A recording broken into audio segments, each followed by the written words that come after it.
वेद और वेदों का सबसे सारगर्भित दर्शन यानी कि फिलॉसफी है उपनिषद।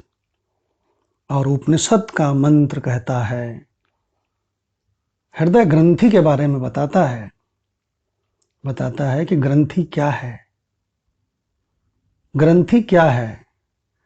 भिद्यन्ते हृदय ग्रंथि छिद्यन्ते सर्व संशयाः क्षीयन्ते च अस्य कर्माणि तस्मिन् दृष्टे परावरे।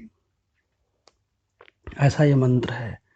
तो कहता है कि अगर तुमने वास्तव में विजडम पा लिया है, वास्तव में तुमने बोध पा लिया है, यानी कि अपने रियल आई को पहचान गए हो, तो क्या होगा? सारी ग्रंथियां खत्म हो जाएंगी। भिद्यन्ते हृदय ग्रंथि, हृदय ग्रंथि का भेदन हो जाएगा। छिद्यन्ते सर्व संशया, सारे संशय खत्म हो जाएंगे। क्षीयन्ते चास्य कर्माणि, संपूर्ण कर्मों का काम हो जाएगा पूरा। काम खत्म। क्या अनुभूति होगी? काम क्या बाकी रहा? जो होना है होए। अगर प्रलय होना है तो होए, शरीर को मरना हो तो मरे। मैं शरीर थोड़ी हूं। वो तो पहचान जाता है कि मैं कौन हूं। तस्मिन् दृष्टे परावरे, उसकी दृष्टि परावर हो जाती है। मतलब उसकी दृष्टि ही पर है, उसकी दृष्टि ही अवर है। मतलब वो खुद ही अधिष्ठान है, खुद ही अध्यस्त है। गजब। तो इस बात पे हमें बोलना है कि ग्रंथि क्या है। देखो, ये जो 5 ज्ञानेंद्रियां हैं ना अपनी, रस लेने वाली रसना, रूप लेने वाली आंखें, गंध लेने वाली नाक, है ना, शब्द लेने वाले कान, और स्पर्श का, सर्दी गर्मी का अनुभव करने वाली त्वचा।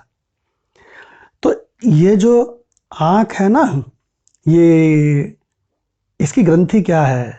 हमको मेरे चारों तरफ मेरे अपने लोग हमेशा दिखते रहें, ये इसकी ग्रंथि है।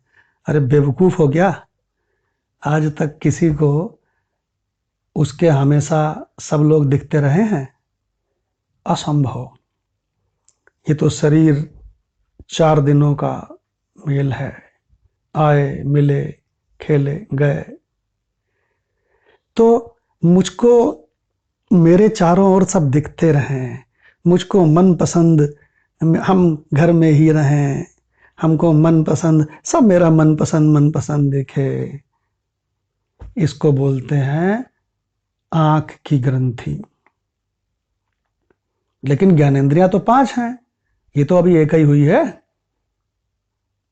ना, आंख वाली। उसके बाद रसना, हमको हमारा मन पसंद खूब बढ़िया बढ़िया भोजन हमेशा मिलता रहे। कहीं बाहर गए, बढ़िया नहीं मिला, जैसा मिलना चाहिए, जैसा पसंद है, तो बड़ा कष्ट हो गया, बड़ा दुख है। इसको बोलते हैं रसना की ग्रंथि। रूप हो गया, रस हो गया, अब गंध। हम खूब खुशबू में रहने के आदी हैं। जरा कपड़ों में परफ्यूम, ऑफिस के रूम में परफ्यूम, रूम स्प्रे, और जरा जहाँ भी जाएं वहाँ जरा बढ़िया सुगंध आती रहे। कहीं दुर्गंध वाली जगह में 1 मिनट के लिए गुजरना पड़ा तो बड़े दुखी हो गए, मूर्खों की तरह। इसको कहते हैं नाक की ग्रंथि। शब्द, हमको आदत पड़ गई है, कुछ लोगों को आदत पड़ जाती है वाहवाही सुनने की। सब लोग इज्जत करें, सब लोग तारीफ करें, और ऐसे ही बढ़िया बढ़िया हमको शब्द मिलते रहें।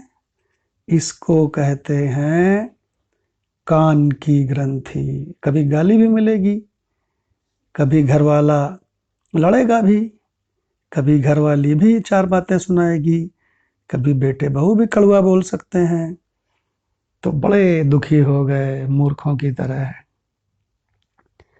इसको कहते हैं कान की ग्रंथि। अब आ गई त्वचा। त्वचा की ग्रंथि क्या है?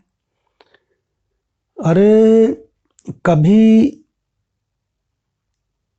तुम हमेशा एसी में रहते हो, अपने घर में एसी में रहते हो, है ना, और कार में भी एसी है, उसमें भी एसी में रहते हो, और ऑफिस में तो तुमने एसी की व्यवस्था कर ली है, ऑफिस की तरफ से नहीं लगा तो तुमने किराए पे लेके मंगवा लिया। 4,000 रुपया महीना लगाता है एक सीजन का। अरे कभी ऐसी परिस्थितियां पड़ेंगी कि तुमको धूप में पसीने पसीने होना पड़ेगा, तब बड़े दुखी हो गए। इसको कहते हैं त्वचा की ग्रंथि। और हम हमेशा ऐसे ही बने रहें, मैं और मेरे ऐसे ही बने रहें, इसको कहते हैं अपनी समझ की ग्रंथि। और अपने वास्तविक स्वरूप को पहचाना नहीं, इसी जगत को सत्य मानते रहे जो बिल्कुल प्योर सपना है ना। तो इस जगत को सत्य मानकर अपनी जो भी तुम्हारी समझ अभी तक डेवलप हुई है वो सब के सब ग्रंथि है। इसलिए सत्य को जानो। और सत्य किसे कहते हैं? जो हमेशा ज्यों का त्यों रहता है, इसको सत्य कहते हैं। ये परमात्मा है, ये सबका स्वरूप है, ये अपना भी स्वरूप है। इसको पहचान करके फिर उसका हरि से एकत्व का संबंध है, उसे हर घड़ी आनंद ही आनंद है। वो प्रकृति को छाया की तरह देखता है, पूरी की पूरी प्रकृति को एंजॉयमेंट की तरह देखता है, जैसे कि बिना टिकट लिए, बिना पैसा दिए कोई फिल्म चल रही हो। कभी हास्य रस, कभी रौद्र रस, कभी रौद्र रस, कभी विभत्स रस, कभी श्रृंगार रस, और जो आए, जो भी दृश्य आवे हमारे मनोरंजन के लिए है। एक मरे, वाह वाह, अजीबोगरीब दृश्य, लाखों मरे, बहुत ही अजीबोगरीब दृश्य। बहुत अनुकूलता आवे तो उसको भी देखता है, प्रतिकूलता आवे उसको भी देखता है। विद्यन्ते हृदय ग्रंथि, सारी ग्रंथियां उसकी टूट चुकी हैं और वो अपने स्वरूप को पहचान चुका है। प्रकृति को अपीयरेंस की तरह, अध्यस्त की तरह देखता है, और स्वयं को अनंत आधार अधिष्ठान पर ब्रह्म की तरह देखता है। ओम शांति शांति शांति।